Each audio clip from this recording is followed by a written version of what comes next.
জন্ম আমার নবীর যুগে হলে কেমন হতো। জন্ম আমার নবীর যুগে হলে কেমন হতো। দুনয়নে রাসূল পাক দেখলে কেমন হতো। রাসূল পাক দেখলে কেমন হতো। জন্ম আমার নবীর যুগে হলে কেমন হতো। আসত ভেসে হযরতে বিলালের মধুর আযান, যে আজানে ছিল এমন প্রেম মুগ্ধ রহমান। সুবহানাল্লাহ।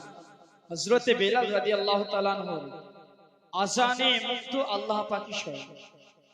তাহলে কত মধুর সুরের আজান ছিল বিলালের।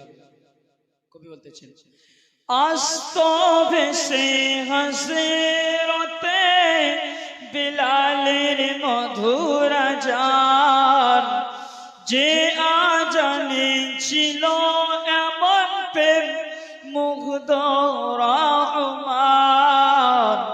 দয়ার নবীর পিছে নামাজ পড়লে কেমন হতো। দয়ার নবীর পিছে নামাজ পড়লে কেমন হতো। দুনয়নে রাসূল পাক দেখলে কেমন হতো।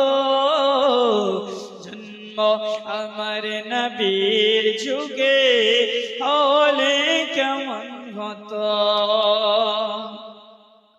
দিনে কত আলোচনায় থাকতাম আমি অধর।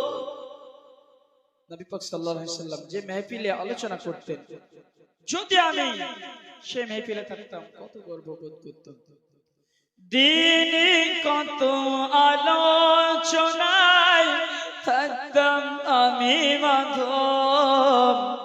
সামনে রাসূল পাক হতেন, পাশে সাহাবাগণ। দিনে কত আলোচনায় থাকতাম আমি মাধব। সামনে রাসূল পাক হতেন, পাশে সাহাবাগণ।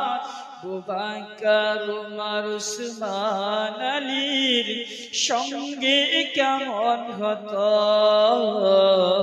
জন্ম আমার নবীর যুগে হলে কেমন হতো।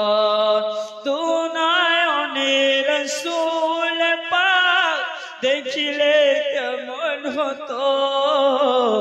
জন্ম আমার নবীর যুগে হলে কেমন হতো।